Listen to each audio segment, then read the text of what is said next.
영어로 해볼까요? God is good. 아멘. 하나님은 선하시고요, 하나님은 또 사랑이세요. God is love. 아멘. 그리고 또 하나님은요, 공의의 하나님이세요. God is God of justice. 아멘. 공의라고 하니까 사람들이 이렇게 움찔하시는 분들이 계신 것 같아요. 공의라고 하면 어떤 분들은요, 하나님의 공의 그런 막 어떤 진노, 심판, 이걸 생각하면서 상당히 이렇게 네거티브한 부정적인 그 개념들을 떠올리면서, 틀린 건 아니지만 그 이상을 생각하지 못하는 분들이 있어요. 이건 사실 공의에 대한 편견입니다. 성경에 보면요, 공의의 뿌리는 사랑이에요. 아멘. 하나님이 공의를 말씀하시는 이유는 사랑하는 그 하나님의 자녀들을 위한 거예요. 아멘. 그래서 우리는 이 공의 안에서 하나님의 모든 축복과 은총을 받고 누릴 수 있는 거예요. 어떻게 보면 우리를 보호하는, 우리 보호막 프로텍션이라는 거죠. 만약에 공의를 벗어난 곳에서 하나님이 축복하시고 은총을 주신다? 그건 하나님이 아니에요. 맞습니까? 그래서 이 공의를 통해서 온전한 하나님의 축복을 받게 하시는 것, 바로 이것이 하나님의 사랑이에요. 그래서 여러분, 공의만 강조하다 보면 어느 누구도요, 이 하나님의 진노와 심판을 피할 수가 없어요. 어떤 사람이, 어떤 누가 하나님의 공의와 심판 앞에 예외될 수 있는 사람이 있겠어요? 아무도 없어요. 또 반대로 이 사랑에 공의가 없으면요, 그것은 사랑이 아니라, 좀 한자로 어려운데 해악이 돼요. 나쁜 게 스포일을 시키는 거예요. 사람을 망치는 길이 된다는 거예요. 무조건 용납하고 받아주는 게, 그게 다 사랑이 아니라는 거죠. 그래서 여러분, 공의 없는 사랑도 없고요, 사랑 없는 공의도 온전하지 않은 거예요. 아멘. 그러면 하나님의 사랑과 공의가 완벽하게 이루어진 곳은 어디입니까? 바로 십자가예요. 근데 그냥 십자가가 아니라 바로 예수 그리스도의 십자가입니다. 아멘. 이게 복음이에요. 할렐루야. 아멘. 이 로마의 형틀 십자가는 저주이고 수치이지만 예수 그리스도의 십자가는요, 복음이고 능력입니다. 왜냐하면 모든 인류의 죄에 대한 심판과 하나님의 구원의 역사가 예수님이 지신 십자가를 통해서 이루어졌기 때문이에요. 할렐루야. 아멘. 사랑하는 여러분, 하나님은요, 죄를 결코 가볍게 여기지 않으세요. 죄의 문제를 그냥 쉽게 그럴 수도 있지, 간과하고 쉽게 넘어가는 분이 아니라는 거예요. 하나님은 사랑이시지만 죄에 대해서는 하나님은 심판하셔야 되는 분이세요. 이게 바로 하나님의 성품이고 하나님의 캐릭터라는 거죠. 아멘. 그래서 오늘 말씀, 이 제목이 뭐냐면, 따라합시다. 죄의 형벌. 오늘 말씀의 제목은요, 이 죄의 형벌이에요. 죄에는 뭐가 따른다? 벌이 따른다. 이 형벌이 있다라는 거죠. 여러분, 죄를 지으면 뭐에 근거해서 우리가 벌을 받습니까? 그냥 죄 지으면 그냥 아무렇게나 벌을 받는 거 아니에요. 기본적으로 이 법에 근거해서 벌을 받는 거잖아요.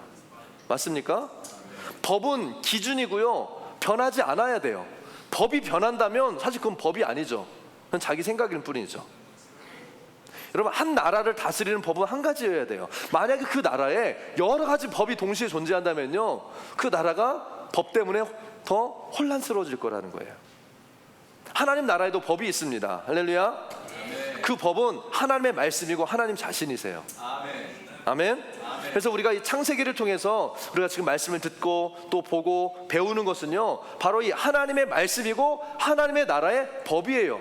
그래서 창세기를 시작할 때 이 창세기는 하나님의 나라의 어떤 컨스티튜션과 하나님의 법이다, 하나님의 질서다라는 것을 먼저 여러분들 말씀드린 거 기억하실 거예요. 그리고 오늘 읽은 이 창세기 3장은요, 여기 나오는 죄의 형벌은 하나님이 창조하신 이 세상에 내려진 첫 번째 죄에 대한 심판, 요즘 말로 말하면요, 하나님이 내리신 가장 첫 번째 판례예요. 법원에서 이렇게 판례라는 것들이 있잖아요. 하나님이 창조하신 이 땅에서 가장 첫 번째 내리신 그 하나님의 판례라는 거죠. 판례는 법정에서 내려진 그 판결이기 때문에, 또 이 판례는요, 법적인 그 사회 안정성과 또 일관성을 위해서요, 굉장히 판례가 중요해요. 마치 이렇게 어떤 법 조항과 같이 중요하게 여겨지는 게 이게 판례예요. 여러분, 창세 이후에 내려진 이 죄에 대한 하나님의 첫 번째 판결문, 그리고 지금까지도 유효한 이 하나님의 심판의 내용이 바로 오늘 본문인 창세기 3장 14절에서 19절 말씀이라는 거예요. 한번 우리 하나님의 이 판결문, 판례문을 한번 읽어볼까요? 14절부터 19절까지 같이 한번 읽어보겠습니다. 시작. 여호와 하나님의 뱀에게 이르시되 내가 이렇게 하였으니 내가 모든 가축과 들의 모든 짐승보다 더욱 저주를 받아 배로 다니고 살아있는 동안 흙을 먹을지니라. 내가 너로 여자와 원수가 되게 하고 내 후손도 여자의 후손과 원수가 되게 하리니 여자의 후손은 내 머리를 상하게 할 것이요 너는 그의 발꿈치를 상하게 할 것이니라 하시고, 또 여자에게 이르시되 내가 내게 임신하는 고통을 크게 더하리니 내가 수고하고 자식을 낳을 것이며 너는 남편을 원하고 남편은 너를 다스릴 것이니라 하시고, 아담에게 이르시되 내가 내 아내의 말을 듣고 내가 내게 먹지 말라 한 나무 열매를 먹었은즉 땅은 너로 말미암아 저주를 받고 너는 내 평생이 수고하여야 그 소산을 먹으리라. 땅이 내게 가시덤불과 엉겅퀴를 낼 것이라. 내가 먹을 것은 밭의 채소인즉 내가 흙으로 돌아갈 때까지 얼굴에 땀을 흘려야 먹을 것을 먹으리니 내가 그곳에서 취함을 입었음이라. 너는 흙이니 흙으로 돌아갈 것이니라 하시니라. 아멘. 이게 이 법정에서 내려지는 판결문이라고 생각하고 읽으니까 좀 느낌이 다르죠. 여러분, 이건요, 아담과 하와가 죄를 져가지고 하나님이 기분 나쁘시니까 이놈들 왜 이랬어? 그러면서 분풀이하는 내용이 아니에요. 하나님은 하나님의 나라의 법의 기준을 가지고 엄중하게 지금 죄를 다루고 계신 거예요. 14절 다시 보면요, 여호와 하나님의 뱀에게 이르시되 내가 이렇게 하였으니 내가 모든 가축과 들의 모든 짐승보다 더욱 저주를 받아 배로 다니고 살아있는 동안 흙을 먹을지니라. 왜 그렇게 했어? 이게 아니에요. 너 이렇게 했지? 벌 받는 거야. 여러분, 자녀들을 훈계할 때도, 훈육할 때도 그렇게 하시잖아요. 그렇죠? 안 그러세요? 그냥 내키는 대로 하십니까? 뭐 잡히는 대로, 이게 아니잖아요, 여러분. 하나님의 지금 이 죄 앞에서요, 어떤 태도를 취하고 계신지 우리가 봐야 돼요. 자, 뱀에게 어떤 죄의 형벌을 내리셨어요? 모든 육축과 들짐승보다 더욱 저주를 받아 배로 다니고 종식토록 흙을 먹게 했다 말씀하세요. 가장 먼저 이 죄의 원인을 제공한 뱀에게 형벌을 내리시는 거예요. 여기서 흙을 먹겠다라는 거는요, 실제로 뭐 흙을 먹는다는 의미도 있지만 가장 낮은 자리, 무시받고 멸시받는 존재가 되게 하겠다라는 거예요. 사실 여러분, 여기서 뱀 좋아하시는 분, 먹는 거 빼고 뱀 좋아하시는 분, 뱀 좋아하는 사람 없어요. 세상에 뱀을 누가 좋아해요? 사실 요즘에 진짜 뭐 이렇게 보면은 뱀 좋아하는 사람들 뭐 유튜브 나오긴 하던데 뱀 좋아하는 사람 별로 없어요, 여러분. 많은 사람에게 미워하는 대상의 어떤 상징, 저 뱀 같은, 그러면 기분이 좋아요, 여러분? 기분 좋을 사람 아무도 없잖아요. 뭐 토끼 같은, 뭐 이러면 뭐 좋을 수 있는데, 뭐 뱀 같은, 이건 혐오의 상징이 된 이 뱀. 근데 여러분, 사람이 그렇게 만든 것이 아니라 하나님의 저주라는 거예요, 이게. 아멘. 그리고 뱀이 배로 기어다니는 저주를 받았다고 그랬어요. 그래서 이 어떤 분들은요, 뱀이 하나님이 처음 만드셨을 때는 다리가 있었을 거다. 뭐 저도 그게 오늘 말씀을 보니까 일리가 있고 타당한 것 같아요. 그리고 뱀은요, 지혜롭고 아름다운 모습이었어요. 만약에 뱀이 지금 같은 뱀이었다면 아마 하와가요, 뱀 얘기 안 들었을 거예요. 증거로 가지고. 그러지 않겠어요, 여러분? 뱀은 저주를 받아서 혐오스럽고 징그럽게 바뀐 거예요.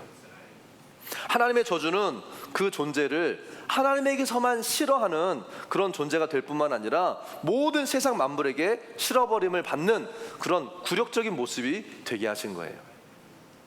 이게 뱀에게만 해당이 되는 게 아니고요, 하나님에게 싫어버려진 그런 존재, 그 존재는 세상의 다른 존재들에게도요 싫어져 버린 그런 존재가 되는 거예요. 무슨 말이냐면 은총이 거친다는 거예요, 여러분. 페이버가 없어지는 거예요. 여러분, 그게 저주입니다. 아멘. 아멘. 사실 하나님은요, 모든 들짐승보다 뱀에게 지혜도 주시고, 그리고 이 은사, 막 어마어마하게 좋은 것들 뱀에게 많이, 그래서 뱀은 하나님 만드신 것들 중에 가장 아름다운 피조물이다라고까지 기록되어 있어요. 뱀에게 어마어마한 특권을 하나님 주셨어요.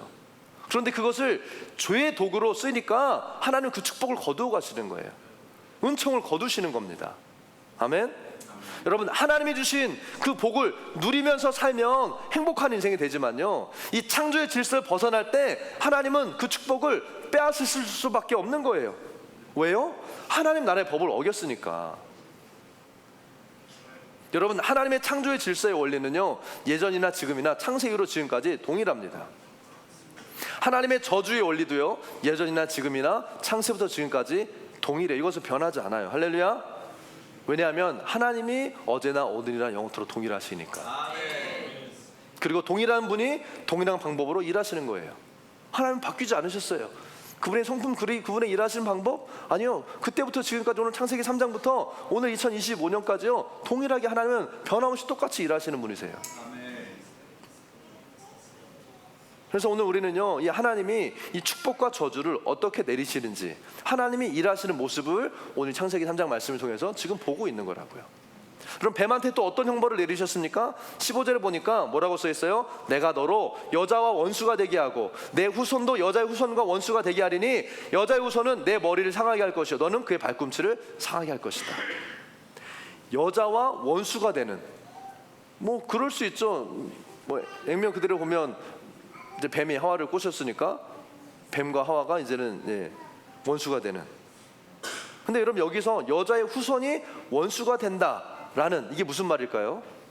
여자의 몸에서 난 예수 그리스도가 마귀의 세력을 십자가에서 파하실 것을 말씀하시는 거예요. 아멘. 그래서 예수 그리스도의 십자가가 복음입니다. 복음이 2000년 전에 생긴 게 복음이 아니에요, 여러분. 창세 이전부터 하나님은 이 십자가의 복음을 계획하고 계셨어요. 그리고 창세기 3장 15절에서 이미 이 복음이 우리 인류에게 주어진 거예요. 아멘. 인류가 범죄하자마자 하나님은요, 이 복음을 우리에게 주셨다는 거예요. 여자에게서 난 예수님이 십자가에서 마귀의 세력을 멸하실 것이요, 가장 처음 예언된 말씀이 오늘 이 창세기 3장 15절의 말씀이라는 거예요. 아멘. 예수님의 얘기가 벌써 여기에서 기름 나오고 있는 거예요. 갈라디아서 4장 4절 말씀입니다. 함께 읽어볼까요? 시작. 갈라디아서 4장 4절 시작. 때가 참에 하나님이 그 아들을 보내사 여자에게서 나게 하시고 율법 아래 나게 하신 것은, 예수님이요 여자의 몸을 통해서 성령으로 잉태하신 거예요. 그걸 얘기하고 있는 거죠. 예수님이 여자의 후손이라는 거죠. 그리고 예수를 믿는 우리들 또한 여자의 후손이신 예수님에게 속한 자들이에요. 이해가 되십니까? 여러분, 그래서 예수를 믿는 이 하나님의 사람들과 사탄은요, 이 원수 관계가 될 수밖에 없는 거예요. 그래서 그리스도인으로 살기 위해서 영적 싸움은 피할 수 없는 거예요. 아멘. 우리는 지금도 영적 싸움을 싸우고 있는 거예요. 오늘 교회 오기까지 이번 40일 여정을 하면서 계속 우리는 영적 싸움을 싸우고 있는 거예요. 여러분, 우리가 피한다고 이 싸움이 없어지는 게 아니에요. 내가 원하든 원하지 않던 내가 예수 그리스도의 영을 가지는 순간, 그때부터 사단은요 나의 원수가 되는 겁니다. 그리고 영적 싸움을 싸우게 돼 있는 거예요. 아멘. 우리가 영적 싸움을 싸우려고 싸우자, 나가자 이렇게 할 필요가 없어요. 왜? 그 전쟁이 나에게 오니까. 그리고 그 전쟁이 어디서 일어나요? 내 안에서부터 일어나는 거예요. 언제? 예수 그리스도의 영이 내 안에 임하는 순간. 아멘. 그래서 디모데후서 3장 12절에서도 이렇게 말씀하고 있어요. 뭐라고 말합니까? 무릇 그리스도 예수 안에서 경건하게 살고자 하는 자는 박해를 받으리라. 할렐루야. 사람들이 하나님 믿으면, 예수님 잘 믿으면 만상을 통하고 핍박도 없고 환난도 없고 다 좋아질 거야 라고 그렇게 상상해요. 그렇게 생각해요. 하지만 성경은요, 경건하게 살려고 하면 할수록 오히려 어려움이 있고 핍박이 있을 거다라고 얘기하는 거예요. 왜 그래요? 내가 하나님의 자녀가 되면 될수록, 성령으로 내가 무장될수록 누구와 원수가 되니까? 사탄 마귀와 원수가 되니까. 아멘. 우리가 이걸 알아야 돼요. 왜? 이걸 알아야 사탄 마귀가 공격하고 막 우리를 유혹하고 시험에 들려고 할 때에 우리가 그 시험에 들지 않을 수 있는 거예요. 우리가 공격받고 핍박받는 것은요, 내가 하나님의 자녀라는 증거라는 거예요. 아멘. 사단은요, 자기 세력에 있는 사람들은요 유혹하지도 않아요. 시험 들 필요도 없어요. 그냥 편안하게 잘 먹고 잘 살다가 그냥 영원한 지옥불에 떨어지면 끝인 거예요. He doesn't care. 근데 누구한테 신경이 쓰이는 거예요? 하나님의 영을 가진 그리스도인에게 신경이 쓰이는 거예요. 아멘. 그리스도인의 삶은 핍박받고 공격받는 삶에 머무르지 않는 거예요. 이 모든 영적인 싸움을 싸우고 승리하는 삶이 믿는 자의 삶이고 그리스도인의 삶이에요, 여러분. 할렐루야. 싸움이 있고 막 공격이 있고 핍박이 있어서 어렵다. 아니, 우리가 그걸 바라보는 게 아니라 우리 이것을 오버컴, 넘어서서 승리하는 자로 부름받았다는 거예요. 할렐루야. 아멘. 이게 믿는 자의 삶입니다. 옆에 있는 분들에게 승리하는 삶을 사십시오. 축복하겠습니다. 당신은 승리하셨습니다. 예수 이름으로 승리하는 삶을 사십시오. 그래서 막 교회에서 가끔 인사할 때 승리하세요 하는 게 뭐 그냥 저희 축구 경기 이기라는 이런 의미가 아니라 매일매일 우리 영적인 삶에서 승리하라고, 시험을 이기라고. 환난과 핍박과 어려움 가운데 낙심하고 절망하고 죄 가운데 거기에 그냥 푹 빠져 있지 말고 일어나 죄를 극복하고 믿음으로 사단을 예수의 이름으로 몰아내고 승리하는 삶을 살라고. 기쁨과 평강 하나님 주시는 이 복을 누리는 자가 되라고. 이게 승리하라고 하는 그 의미인 거죠. 아멘. 자, 다음으로 여자에게 내린 형벌이 뭡니까? 뱀 다음에 여자한테 이제 하나님이 벌을 내리시죠. 자, 3장 16절 같이 읽겠습니다. 시작. 또 여자에게 이르실 때 내가 내게 임신하는 고통을 크게 더하리니 내가 수고하고 자식을 낳을 것이며 너는 남편을 원하고 남편은 너를 다스릴 것이니라 하시고. 여러분, 하나님이 여자한테 어떤 형벌을 주셨어요? 첫째로 임신하는 고통을 크게 더하셨다고 그랬어요.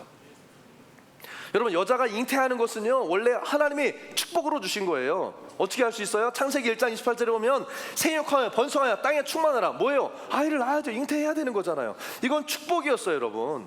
생명을 잉태하는 복, 그 임신의 축복이에요. 물론 지금도 임신하는 게 여러분 축복이잖아요. 할렐루야. 아멘. 성경에서는 아이를 가진 태는 복되다라고 말씀하고 있어요. 아멘. 그런데 이 죄의 결과로 하나님이 주신 생명을 잉태하는 축복 가운데 뭐예요? 거기 보니까 내가 수고하고 자식을 낳을 거다. 그래서 아기 낳으러 갈 때 뭐 한다고 그래요?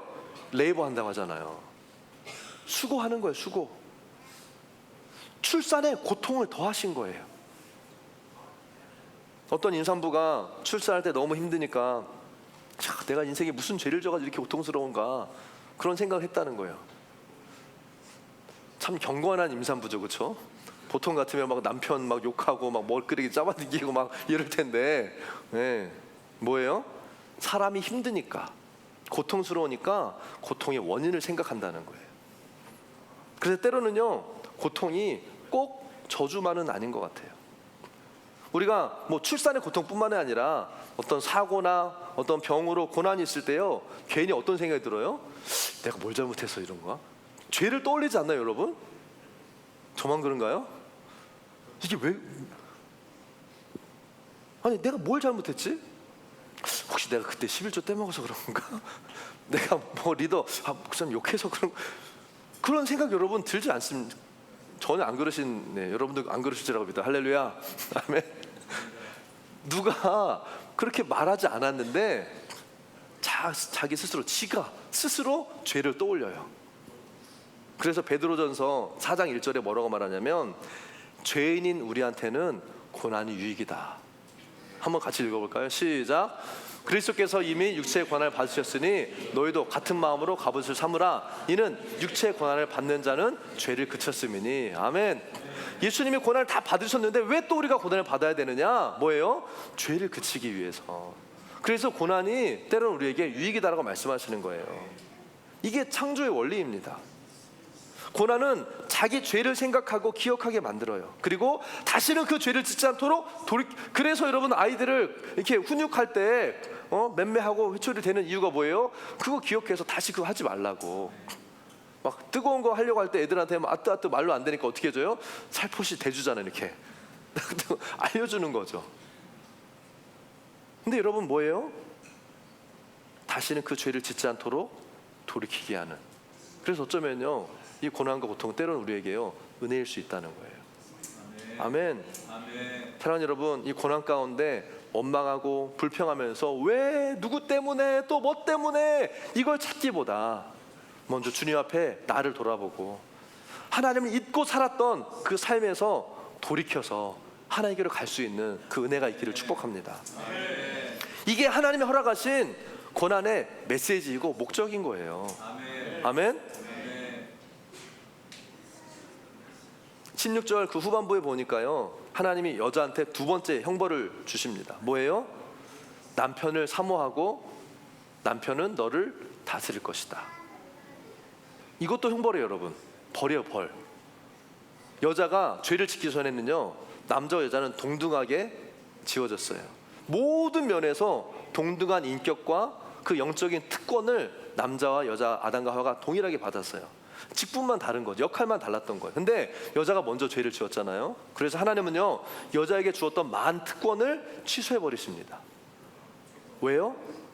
여자는 남자를 돕는 배필로 그 특권을 줬는데 그 역할을 하지 않은 거예요. 그래서 그 지위가 낮아져 버린 거죠. 이해가 되세요? 아멘. 처음에 가졌던 여자의 지위가 범죄 이후로 달라졌다는 거예요. 그래서 여자는 특별히 이 아내는요, 남편에게 종속적인 위치로 전락하게 됩니다. 다스림을 받는 위치가 된 거예요. 다스리는 자가 아니라. 다스리고 정복하라라고 하는 거는 아담과 하와 동일하게 주신 말씀인데, 죄를 범하고 난 뒤에 하와가 다스림을 받는 자리로 가게 돼요. 남편이 아내를 다스리고 또 아내는 남편을 전적으로 의지하고 사모하는 위치로요, 바꾸셨어요. 원래는 아내가 돕는 배필로 남편과 돈역하는 관계가 되어야 하는데 남편의 다스림을 받는 위치로 격화되어져 버린 거죠. 아멘?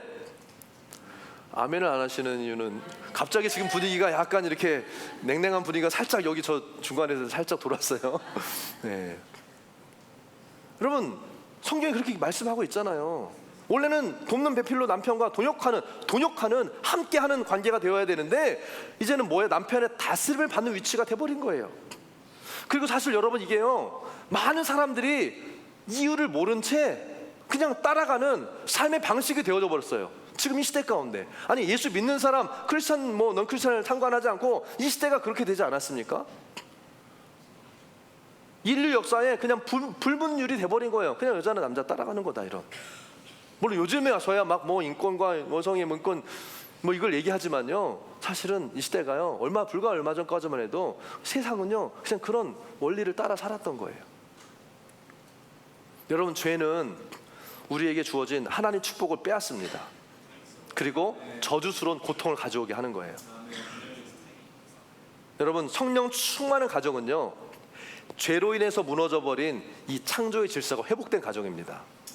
아멘. 그래서 남편과 아내가 복음 안에서 거듭나고 성령 충만하게 되면요, 하나님은 이 두 사람이 정말 말씀대로 하나 되어져서 아름답게 동역할 수 있는 가정이 되게 하세요. 아멘. 이게 회복된 가정의 모습인 거예요. 그런데 교회 다니고 예수를 믿는다고 하면서도 세상의 법을 따라 살고 성령 충만하지 않으면 여전히 교회는 다니고 예수 믿는다고 말은 하지만 여전히 죄의 저주 아래에서 그냥 고통스러운 삶을 사는 거예요. 맨날 싸우고 지지고 볶고 하면서 그냥 그렇게 사는 거예요. 여러분, 오늘 우리가 이 죄의 형벌, 저주에 대한 얘기를 하고 있어요. 하지만 하나님 여전히 우리를 사랑하세요. 아멘. 그래서 또 회복의 길을 주시는 분이 하나님이세요. 할렐루야. 뭐 이건 다음에 또 얘기할 기회가 있을 겁니다. 자, 창세기 3장 17절 한번 볼게요. 이제 아담에게 넘어갑니다. 아담에게 이르시되, 함께 읽겠습니다. 시작. 아담에게 이르시되 내가 내 아내의 말을 듣고 내가 내게 먹지 말라 나무의 열매를 먹었은즉 땅은 너로 말미암아 저주를 받고 너는 내 평생에 수고하여야 그 소산을 먹으리라. 아멘. 하나님이 하와에게 판결을 내리실 때와 이 아담한테 말씀하실 때요, 여러분 잘 읽어보시면 약간 느낌이 달라요. 분위기가 조금 다르게 나타나요. 뭐예요? 하와한테는요, 아니 뱀한테도 마찬가지고 하와한테는 죄의 결과에 대해서만 말씀하시고 넌 이렇게 될 거야, 그냥 죄의 결과를 말씀하셨는데 아담한테는 지금요 책임을 묻고 계세요. 아담, 너는 내 말 들어야 되는 사람인데 내 말 안 듣고 하와의 말을 들었어? 지금 책임을 묻고 계신 거예요. 아담의 첫 번째 죄는요, 선악과를 먹은 게 아니었어요. 아담의 첫 번째 죄는 하나님이 아담한테 말씀하신 그 말씀을 듣지 않은 것이었어요. 여러분, 우리는요, 사람의 말보다 하나님의 음성을 들어야 됩니다. 물론 남편은 아내 말을 잘 들어야 돼요. 할렐루야. 아멘. 잘 들어야 돼요. 하나님이 아내를 돕는, 물론 죄 가운데 타락하고 저주 받았지만 여전히 그 기능은요 살아 있어요. 남편은, 하나님이 이 아내를 돕는 배필로 주셨기 때문에 남편은 아내 말을 잘 들어야 돼요. 아멘. 이건 기본이에요, 기본. 그런데 아내의 말이 하나님의 말씀을 거스를 때는 누구의 말을 들어야 돼요? 지금 그걸 얘기하고 있는 거예요. 여러분, 남편들도 분별력이 있어야 돼요. 아내 말이라고 우리가 다 듣는 게 아니라는 거죠. 이런 말씀을 하면 꼭 집에 가서 싸우시는 분들이 있더라고요. 이게 왜 그래요? 아내나 남편이요, 이 말씀을 서로한테 적용하는 무기로 쓰니까. 너 왜 말씀대로 안 해? 너는 왜 말씀대로 안 해? 그러는 너는 왜 안 하시는데요? 이러면서 이제 그렇게 되는 거죠. 여러분, 이거는 사단이 하는 뭐예요? 정죄예요, 정죄. 따라서 정죄. 정죄는 하나님이 원하시는 거 아니에요, 여러분. 그리스도 예수 안에는 정죄함이 없다고 말씀하세요. 할렐루야. 여러분, 우리는 이런 말씀을 들을 때 각자에게 하나님이 주신 음성으로 듣고 따라합시다. 나에게 적용해야 되는 거예요. 왜 나에게라고 안 하신 분들은 또 한 3분 계신 것 같은데, 따라합시다. 나에게. 네, 우리 유수들도 크게 나에게 적용해야 되는 거예요. 하나님 앞에서 내가 대면해야 되는 문제인 거지, 서로한테 강요해야 될 문제가 아닌 거예요, 여러분. 말씀에 남편에게 순종하라 이랬으니까 자기는 그리스도한테 순종하지도 않으면서 잘 들었지, 남편한테 순종해 말은 안 해도 눈빛이 그렇잖아요. 이렇게 딱 이렇게. 그러지 말라는 거예요. 남편에게 순종하는 것은요, 하나님 앞에서, 아내가 하나님 앞에서 해야 되는 거예요. 아멘. 남편 때문에 순종하는 게 아니라고요. 남편이 순종할 만해서 순종할 수 있는 남편이 얼마나 되겠어요, 여러분.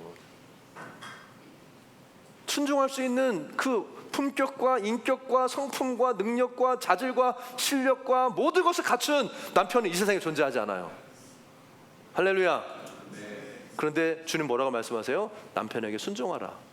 그러니까 이건 남편에게 순종하는 게 아니라 하나님의 말씀에 순종하는 거라고요. 아멘. 그리고 남편은요, 머리인 그리스도에게 순종하는 거예요. 아멘. 하나님이 말씀하셨기 때문에 말씀에 순종하는 거지. 여러분, 이게 영적인 관점이라는 거예요. 근데 사람의 관점을 보기 시작하면은 다 판단하고 눈 자로 재고 이렇게 하고, 그거 안 되는 거예요. 그러니까 순종이 안 되는 거예요.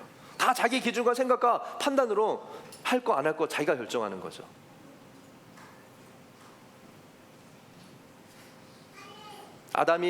하나님이 아담에게 이 저주하시는 이유는요, 이 죄의 형벌을 받는 이유는 사람의 말을 듣고 하나님의 말씀을 거스렸기 때문이에요. 아담이 하와의 말에 거절하지 않았어요. 아니, 하와가 선악과를 먹어보라고 권할 때 거절할 수 있는 능력이 아담에게 없었다는 거예요. 이해가 되세요? 이건 아담의 전적인 책임입니다. 우리는 하나님의 말씀을 지키기 위해서 사람의 말에 say no 할 수 있어야 된다는 거예요. 아멘. 이게 능력이에요. 사람의 말을 거절하지 못하면요, 반드시 하나님을 거역하게 되더라고요. 하와의 말을 거절하지 못해서 하나님이 따먹지 말라고 한 그 말씀을 못 지킨 거예요. 이게 아담의 죄였다는 거죠. 그 죄에 대해서 하나님이 저주하세요. 어떻게? 17절에 보니까 땅은 너로 인하여 저주를 받았다라고 그랬어요.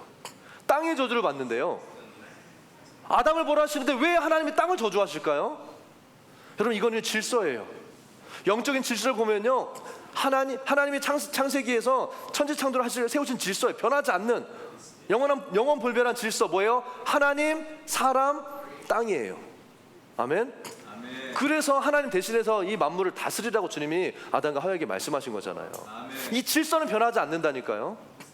만물과 땅을 다스리는 권세가 누구에게 있다고요? 사람에게 있는 거예요. 아담에게 있었던 거예요. 근데 주인이 범죄했을 때 주인에게 속했던 피조물이 다 저주를 받은 거예요, 여러분.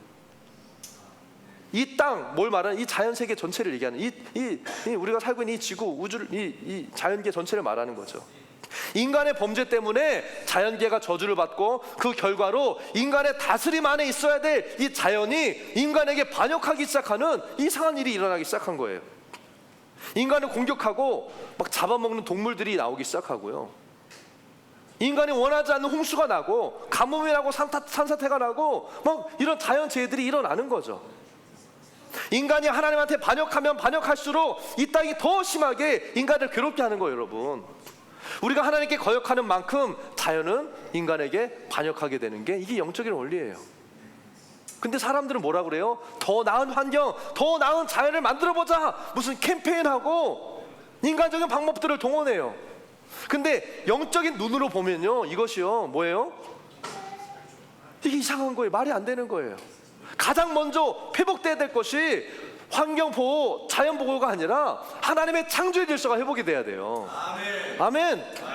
내가 회개하고 돌이켜서 하나님의 질서 안에 들어가야 이 자연이, 저주받은 자연이 회복되고 축복 가운데 나가는 거지. 아멘. 이 창조의 질서를 무시하고 하나님의 말씀을 듣지 않는 이 죄 가운데 여전히 있으면서 환경 바꿔보자, 뭐 자연 보호하자, 인류의 삶을 더 나은 삶으로 바꿔보자, better life, 이런 노력들, 이런 수고들, 저는 이걸 보면서 뭐 정확한 비유인지는 모르겠지만 이런 생각이 나더라고요.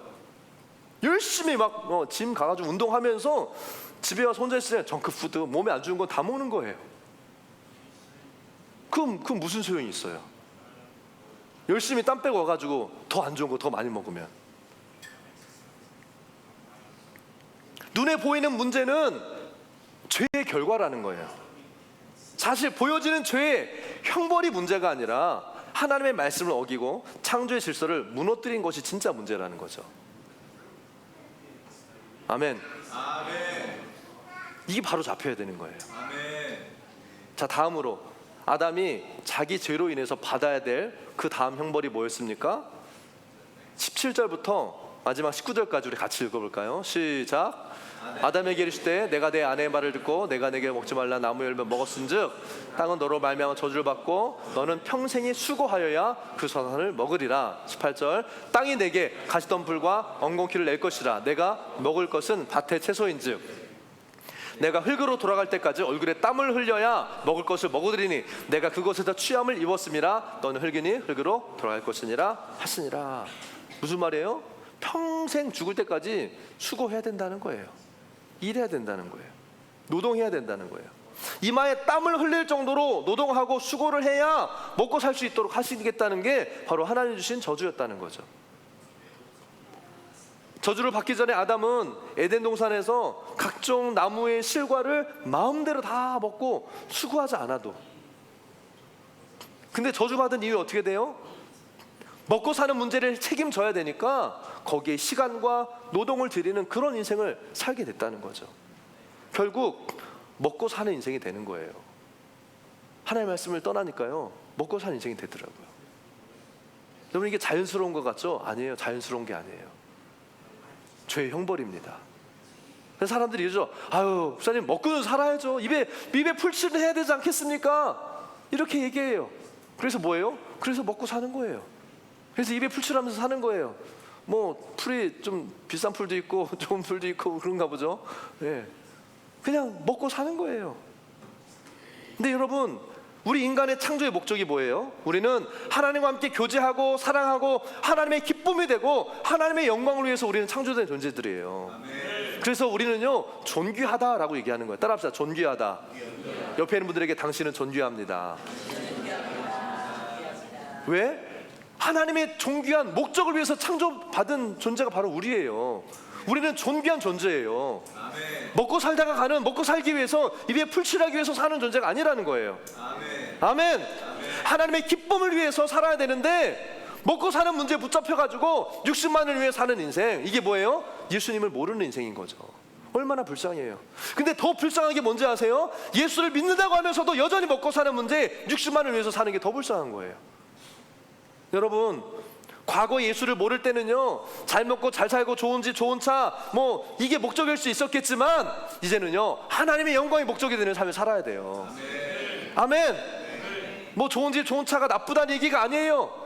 그것이 우리 인생의 파이널 퍼포스, 목적이 되어서 안 된다는 거예요. 하나님을 대신한 것이 되어서 안 된다는 거예요.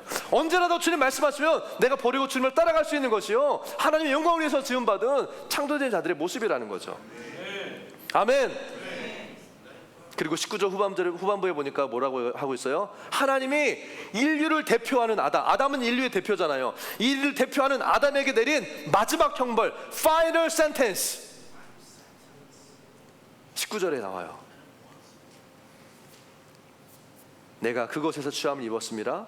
너는 흙이니 흙으로 돌아갈 것입니다. You shall return. 이게 뭐예요? 죽음이에요. 하나님이 내리신 죄의 형벌의 마지막은요, the final sentence is the capital sentence. 사형 선고였다는 거예요. 사람이 결국 죽게 된다는 거. 왜 죽어요? 여러분, 사람이 왜 죽어요? 나이가 많아서, 사고 나서, 병들어서? 로마서 6장 23절은 뭐라고 말씀합니까? 죽음이 죄의 결과라고 그랬어요. 함께 읽겠습니다. 시작. 죄의 싹스는 사망이요 하나님의 은사는 그리스도 예수 우리 주 안에 있는 영생. 할렐루야. 인간은 뭐 때문에 죽어요? 죄 때문에 죽는 거예요. 죄의 결과가 죽음이에요. 우리가 그 생물학적으로 보면 세포의 수명이 다하고 재생이 더 이상 안 되면 죽는다, 뭐 과학적으로 이렇게 설명할 수 있을지 모르겠지만 말씀은요, 우리가 죄 때문에 죽는다고 말씀하고 있어요.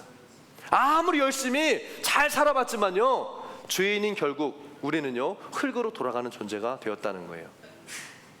이렇게 보면 인간이 동물하고 다를 바가 없어요, 여러분. 그렇지 않나요? 먹고 살다가 그냥 흙으로 돌아가는 존재가 인간이에요. 동물이랑 똑같아. 맞아요. 하나님이 없다는 관점으로 보면 인간과 동물은요 결국에 똑같이 태어나고 똑같이 죽는 거예요. 별다를 게 없어요. 근데 인간도 동물이에요. 그래서 그런 관점으로 사는 사람들은요, 죄송한 이야기지만 결국에 동물처럼 짐승처럼 살다가 짐승처럼 가는 거예요. 시편에도 이런 얘기가 있거든요. 근데 오늘 이 말씀을 통해서 인간의 죽음이, 이 죽음의 원인이 죄이고 죄의 형벌을 주신 분이 하나님이시고, 할렐루야, 나의 죄의 문제를 해결하기 위해서 예수 그리스도가 십자가를 지셨다는 것을 우리가 안다면 우리는 결코 짐승처럼 살다가 가는 인생이 될 수 없다는 거예요. 아멘. 우리는 결코 우리 인생을 짐승처럼 살다가 가지 않아야 한다는 거예요. 아멘. 그래서 예수님 십자가를 지셨고, 그 예수님 십자가를 지신 이유는요, 바로 하나님이 인간의 죄 가운데 주신 그 죄 형벌 때문에 그 형벌을 대신 지시기 위해서 예수님 십자가를 죽으셨다는 거예요. 아멘. 예배 밑에 올라와 주세요. 말씀을 마무리하겠습니다.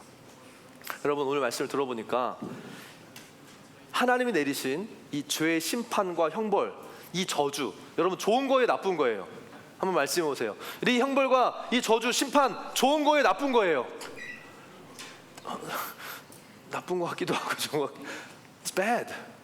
나쁜 거예요. 근데 우리는 하나님이 God is good, 아까 예배 시간 전에 God is good, 어떻게 좋으신 하나님이 나쁜 것을 하실 수가 있지? 그러니까 우리 생각이 크래시가 되는 거죠. 여러분, 하나님이 선하시다라고 하는 것은요, 만약에 그것이 하나님이 하신 것이 나한테 손해가 되고 나쁜 것이라고 할지라도 그건 선한 거예요. 아멘.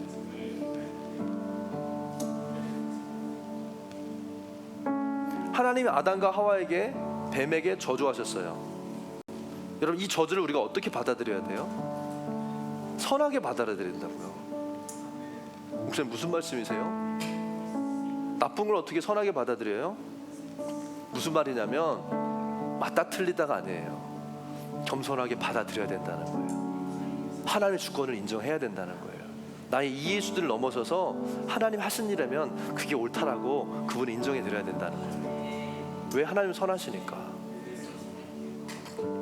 거부하면 안 돼요. 여러분, 아이들 너 오늘 잘못했으니까 2대만 맞자. 근데 꼭 그 2대를 안 맞으려고 도망 다니는 애들이 있어요. 결국에 몇 대 맞습니까? 20대 맞아요. 그게 인간의 죄성이에요. 거부하지 않고 받아들이면 2대로 끝날 거를. 그러니까 어제도 그 룻기 설명할 때 나오미가 10년을 돌잖아요. 10년을 거부하면 안 돼요. 그러니까 하나님이 선하시다는 것을 인정한다면 때로는 우리 죄 가운데 하나님이 주시는 이 죄의 형벌들을 겸손하게 받아들여야 된다는 거예요. 왜? 하나님이 하셨으니까. 아멘. 아멘이 안 나오시죠? 잘.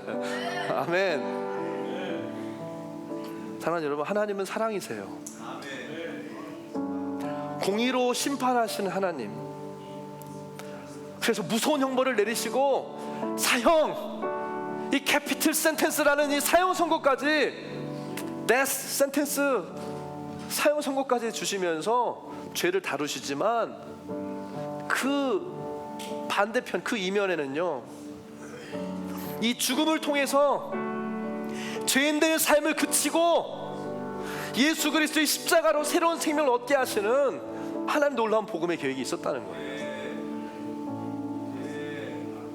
여러분, 이분이 우리를 사랑하시는 하나님 아버지세요.